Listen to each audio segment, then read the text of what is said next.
Hello dear students, this is a very important information for the students preparing for bank exams, mainly for the students preparing for only RRBs।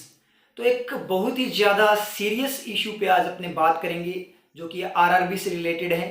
तो यहाँ पे एक circular आया है regarding RRB जिसमें government of India ने अपना proposal दिया है जिसका बहुत ज़्यादा अपोज किया जा रहा है आरआरबीज एम्प्लॉयज़ एसोसिएशन के द्वारा। तो यहाँ पे अपने जो फैक्ट है जो रियलिटी है उस पर बात करेंगे कि क्या आपका सर्कुलर है, क्या गवर्नमेंट का प्रपोजल है और क्यों आरआरबी की जो एसोसिएशन है, एम्प्लॉयज़ की जो एसोसिएशन है वो इसका अपोज कर रही है। क्या इसके नेगेटिव इफेक्ट है आरआरबीज पे जिसके कारण जो आपकी एसोसिएशन है वो अपोज कर रही है।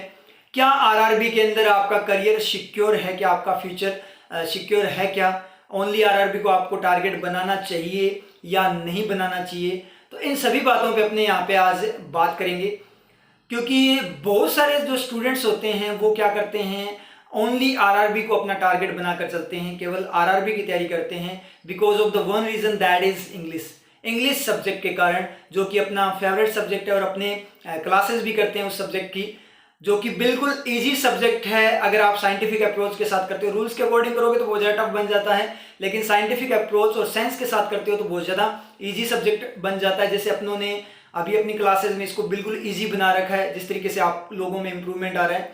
तो वो चलो अलग इश्यू अपने बात करते हैं इसकी। जो अभी स्टूडेंट्स जो क्या कर रहे हैं, ओनली आरआरबीज की तैयारी कर रहे हैं या फिर मैक्सिमम जो स्टूडेंट बैंक की तैयारी करते हैं वो आरआरबीज का फॉर्म तो फिल करते ही हैं। तो आपके लिए एक बहुत ज़्यादा इंपॉर्टेंट वीडियो बन जाती है, तो आप बिल्कुल भी इसे स्किप मत करना क्योंकि आपका पूरा का पूरा करियर इस पर डिपेंड करता है। क्योंकि आज का डिसीजन कहीं ऐसे हो, आप करियर बनाने का डिसीजन कल को आपके लिए एक अभिशाप जो है वहाँ पे प्रूव ना हो जाए, एक अभिशाप ना बन जाए और आपको पछतावा हो कहीं। तो बात करें अगर सर्कुलर की, तो यहाँ पे जो सर्कुलर आया है उसके अंदर गवर्नमेंट ने, जो गवर्नमेंट ऑफ इंडिया है उसने बोला है रिस्ट्रक्चरिंग करने का आरआरबीज का। तो उसने बोला है कि आरआरबीज को हम 3 कैटेगरी में डिवाइड करेंगे, a, b and c. Category a में वो आरआरबीज आएंगे जिनकी ग्रोथ बहुत अच्छे वाली ग्रोथ है, जिसकी परफॉर्मेंस बहुत ज़्यादा अच्छी है। कैटेगरी बी में वो आएंगे जो आरआरबीज मतलब जिनकी थोड़े से वीक बोल सकते हो आप, कि फाइनेंशियल उनको थोड़ी हेल्प चाहिए होती है बीच बीच में। और कैटेगरी सी में बिल्कुल वीक वाले जिनमें एनपीए वगैरह बहुत ज़्यादा हो चुका है, मतलब जिनकी कंडीशन बहुत ज़्यादा खराब हो रखी है आरआरबीज की, तो वो वाले कैटेगरी सी में आएंगे।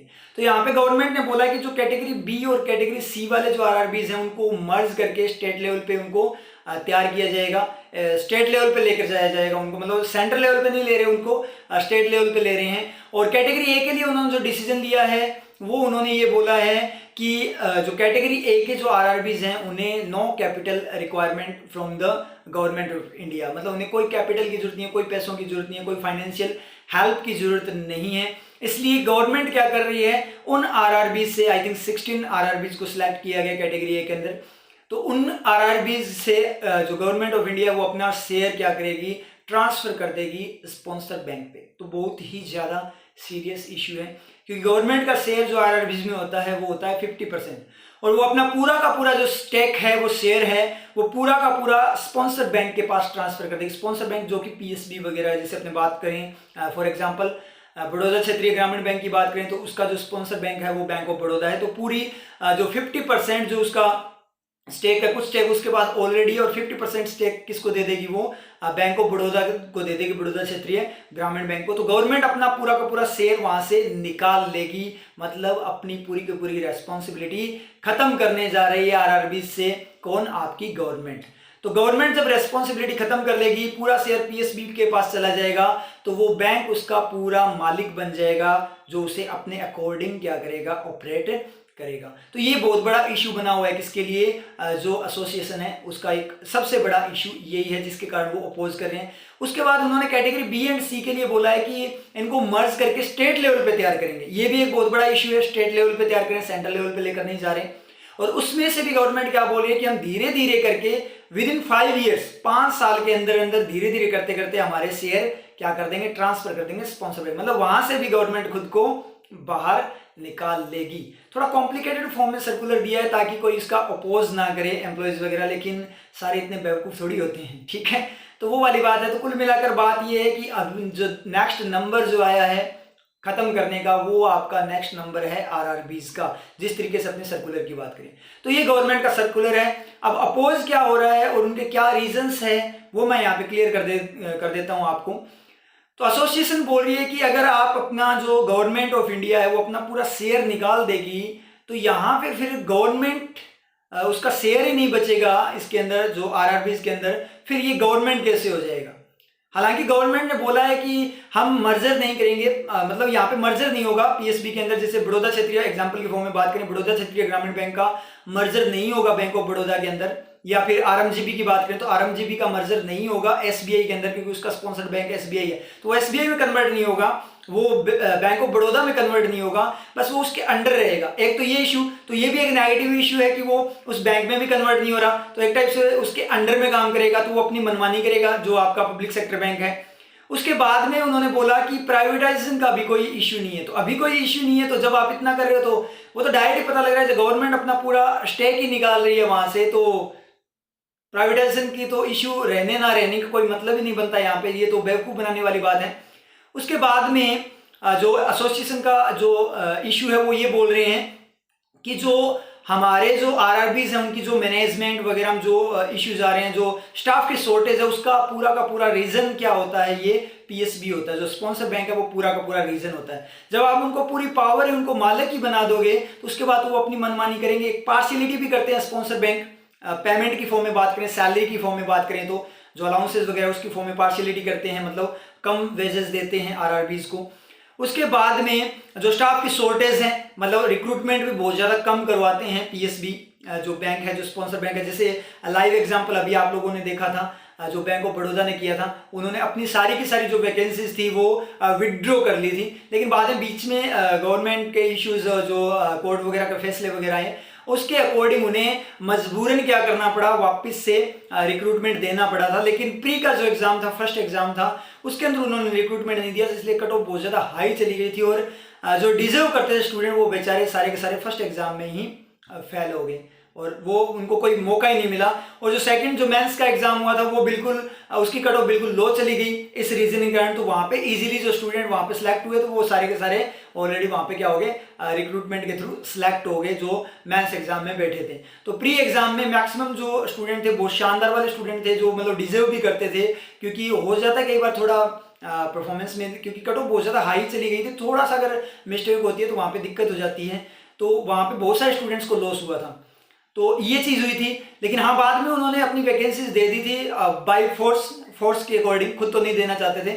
और जब अब ये पूरा का पूरा इनके हाथ में चला जाएगा, सारा का सारा डिसीजन इन्हीं के हाथ में होगा, पूरे पूरे मालिक होंगे, तो वो अपनी मनमानी करेंगे, तो हो सकता है बिल्कुल रिक्रूटमेंट आए ही ना, जिस तरीके से उन्होंने पीछे किया था। तो ये भी एक एसोसिएशन को बहुत बड़ा डर बना हुआ है। उसके बाद में एसोसिएशन बोल रही है कि पीएसबी जो खुद है, जो पब्लिक सेक्टर बैंक है, उनका खुद का स्टेटस का पता नहीं है, वो प्राइवेट में जाएंगे या पब्लिक सेक्टर में रहेंगे, तो फिर जो उनके अंडर में आएगा, जो जिनका वो पूरा मालिक है, तो उसका क्या फ्यूचर, फिर बाद में आरआरबी का क्या फ्यूचर है, क्या आप कैसे बोल सकते हो आप कैसे कि वो गवर्नमेंट रहेंगी, क्योंकि गवर्नमेंट जो आपकी है उसने तो अपना स्टेक निकाल ही लिया, पूरा का पूरा स्टेक दे दिया उस बैंक को, पीएसबी को। और कल को अगर वो पीएसबी, क्योंकि बैंक प्राइवेट हो रहे हैं आपको भी पता है बहुत सारे, तो कल को वो पीएसबी आपका क्या हो जाता है, प्राइवेट हो जाता है, तो फिर वहां पे फिर कोई चांस ही नहीं बचता कि वो आरआरबी आपके गवर्नमेंट जो पॉलिसी है, जो पीएसबी है उसकी फॉर्म में बने रहेंगे, पब्लिक सेक्टर की फॉर्म में, गवर्नमेंट सेक्टर में बने रहेंगे, वो प्राइवेट नहीं होंगे। जब उनका मालिक ही प्राइवेट है वो अपनी मनमानी करेगा।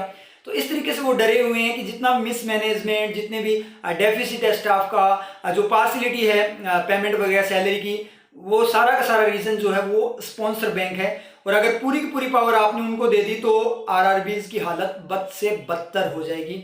इसलिए एसोसिएशन क्या करिए, अपोज करिए। अब देखते हैं ये इंप्लीमेंट होता है कि नहीं होता। देखो, जब गवर्नमेंट ने बोला है तो इंप्लीमेंट करने को तो वो करेगी तो करेगी ही, आप कुछ नहीं कर सकते चाहे आप कितना ही अपोज कर लो, क्योंकि बहुत अपोज हुए हैं गवर्नमेंट की पॉलिसीज के, लेकिन गवर्नमेंट ने अपनी पॉलिसीज बिल्कुल भी चेंज नहीं की। अब अपने लिए क्या बनता है यहाँ पे, अपने अब क्या करें, अपना तो फ्यूचर डिपेंड है ना, क्योंकि आपको पता है इतना ज़्यादा कंपटीशन है, अनएम्प्लॉयमेंट, बेरोजगारी इतनी ज़्यादा बढ़ी हुई है, फ्यूचर बिल्कुल भी सिक्योर नहीं है।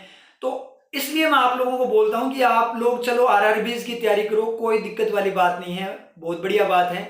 लेकिन उसके साथ साथ आप अदर जो एग्ज़ाम्स है, जैसे मान लीजिए आपके एसबीआई का एग्ज़ाम, सबसे बेस्ट एसबीआई का एग्ज़ाम हो गया, ठीक है। IBPS के जो एग्जाम हो गए, जो कमर्शियल बैंक है, हाँ प्राइवेटाइजेशन के चांसेस तो है, लेकिन आप जो उनके अंदर जो बड़े बैंक है जैसे बैंक ऑफ बड़ौदा, PNB वगैरह हो गए, उन बैंक्स के अगर आप अच्छे से तैयारी करते हो तो अगर वो बैंक आपको मिलते हैं तो आपकी सिक्योरिटी थोड़ी बढ़ जाती है। लेकिन SBI जितनी सिक्योरिटी आपको कभी भी नहीं मिल सकती, तो सबसे बेस्ट आप लोगों के लिए SBI का एग्जाम हो। उम्मीद है कि आप लोगों ने SBI JA का जो अब की बार का जो फॉर्म था वो फिल कर दिया होगा सभी ने, तो आप लोग उसकी अच्छे से तैयारी करो। यहाँ से आपको इंपॉर्टेंस दिख जानी चाहिए SBI की, क्योंकि आने वाले 4-5 सालों में जो सिक्योरिटी आपको दे सकता है तो वो ओनली आपको SBI दे सकता है, और बहुत बड़ी ब्रांड वैल्यू है। अगर आप SBI रियलिटी है, जैसे हमें ट्रेनिंग वगैरह में बताया था और जैसे बार बार बताया जाता है, अगर आप SBI के अंदर 2 साल भी वर्क कर लेते हो और उसके बाद अगर SBI छोड़ते हो, तो जो प्राइवेट बैंक है, जो बड़े बैंक है, जैसे ICICI हो गया आपका, जैसे HDFC बैंक हो गया, सिटी बैंक हो गया, तो ये बैंक्स आपको शानदार वाला पैकेज देंगे। अगर आप JA भी हो और आपका 2 साल का भी एक्सपीरियंस है तो आपको डबल सैलरी मिल जाएगी उन प्राइवेट बैंक्स के अंदर भी। और जितना ज़्यादा आप एक्सपीरियंस लोगे SBI के अंदर, उसके बाद अगर आप प्राइवेट बैंक्स में जाते हो तो आपका उतना ही ज़्यादा क्या होता है, सैलरी पैकेज बढ़ जाएगा, उतनी ज़्यादा आपको अच्छी पोस्ट मिलेगी अदर प्राइवेट बैंक्स के अंदर। क्योंकि जितने भी बैंक है मैक्सिमम, जैसे आप PSB को भी ले सकते हो, जैसे आपके PNB, आपके bank of Baroda, Canara bank वगैरह या फिर HDFC वगैरह, उनमें ज़्यादातर में जो हाई रैंक पे, जो हाई पोस्ट पे जो बैठे हैं वो SBI के एम्प्लॉयज़ ही बैठे हैं। लेकिन SBI के अंदर ओनली SBI खुद के एम्प्लॉयज़ को ही रखता है हाई पोस्ट पे, वो अदर बैंक को नहीं रखता। लेकिन जो अदर जितने बैंक है, चाहे PSB हो चाहे कोई भी हो, वो जो हाईएस्ट पोस्ट है जैसे चेयरमैन वगैरह हो गए, उस पर क्या करते हैं, MD CO वगैरह जो हो गए, उन पे SBI के एम्प्लॉयज़ को ही लेते हैं वो। तो ये ब्रांड वैल्यू है SBI की। तो रियल के अंदर आपको अगर ये टैग लग गया आपके SBI का, ये वाला जो आपको दिखाई दे रहा है, ठीक है, तो ये बहुत बड़ी बात है। रियल के अंदर मार्केट में आपकी वैल्यू बढ़ जाएगी बहुत तगड़े वाली। इसलिए आप SBI की तैयारी करो ज़्यादा से ज़्यादा, आप IBPS की तैयारी करो, कोई दिक्कत नहीं, RRB की तैयारी करो। लेकिन मैं तो यही बोलूँगा, आप मेन टारगेट है या तो SBI को रखो या फिर RBI को रखो, तो क्योंकि इन दोनों के अंदर आपकी जॉब की बहुत तगड़े वाली, अपनी बहुत शानदार वाली आपकी क्या है, सिक्योरिटी है। समझ में आ रही है आप लोगों के? तो अच्छे से तैयारी करो, क्योंकि अभी मैंने थोड़ा नोटिस किया है कि स्टूडेंट्स क्या कर रहे हैं, थोड़े कम हो रहे हैं क्लासेस के अंदर। ओनली एक चैनल की बात नहीं कर रहा मैं, किसी भी चैनल पे देख लो, धीरे धीरे कम हो रहे हैं, ठीक है, क्योंकि लॉकडाउन वगैरह चल रहा है। तो स्टडी से क्या करें, कंसिस्टेंसी जा रही है। तो आप बहुत बड़ी बेवकूफ़ी कर रहे हो यहाँ पे, बहुत बड़ा नुकसान आपको हो सकता है, क्योंकि ये बहुत बड़ी अपॉर्चुनिटी है SBI की। क्योंकि अभी भी आपको पता है अब की बार भी वैकेंसीज डाउन होकर आई है SBI के अंदर, तो हो सकता है आगे वैकेंसीज और कम हो जाए। जो डिजिटल फॉर्म में चल रही है, सारी की सारी डिजिटल होने लग गया, इसलिए वैकेंसीज पे इफेक्ट आ रहा है इस चीज़ का। तो हो सकता है आगे के टाइम में और ज़्यादा कम हो जाए, तो ऐसे ना हो कि बाद में आपके पास कोई चांस ही ना बचे। तो इसलिए आप है ना तैयारी करो अच्छे से, मेन फोकस आप रखो SBI RBI को, उसके बाद में IBPS को, देन आप RRB के लिए जाओ। एग्जाम तो कोई दिक्कत नहीं है, जॉब जरूरी है, कोई दिक्कत वाली बात नहीं है। लेकिन आपको मैंने जो रियलिटी है, जो सर्कुलर था, वो सारी की सारी रियलिटी यहाँ पे बता दी। अब डिसीजन आप लोगों का है जिस तरीके से आपने करना। इसका मतलब ये नहीं कि RRBs की तैयारी नहीं करनी, अपने को जॉब चाहिए, चाहे कहीं पे मिले एक बार के लिए, बाद में अपने और तैयारी कर लेंगे, लेकिन एक बार के लिए अपने को जॉब चाहिए। लेकिन रियलिटी जो है वो मैंने आप लोगों को बता दी कि आपका फ्यूचर कहाँ पे सिक्योर है, किसके अंदर आपका सिक्योर है और कहाँ पे आपका फ्यूचर डावाडोल हो सकता है। क्लियर आप लोगों के? तो बस अब तैयारी करते रहिए, कंसिस्टेंट रहिए और रेगुलर रहिए। ओके। और इंग्लिश की अगर किसी को टेंशन है, किसी भी स्टूडेंट को, तो इंग्लिश की टेंशन लेने की जरूरत नहीं है। अपनी क्लासेस आप ज्वाइन कर लो, आपको डिस्क्रिप्शन में क्लासेस मिल जाएगी।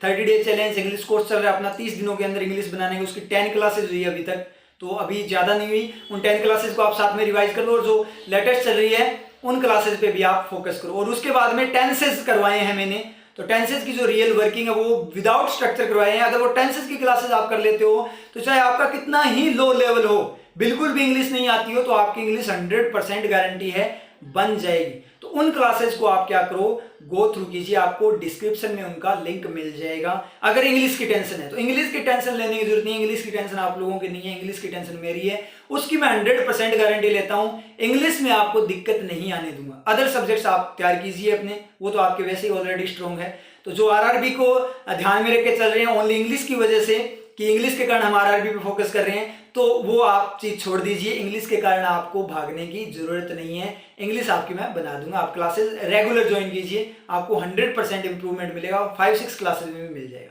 ठीक है, तो तैयारी रखिए, कंसिस्टेंसी रखिए, रेगुलर रहिए। All the best.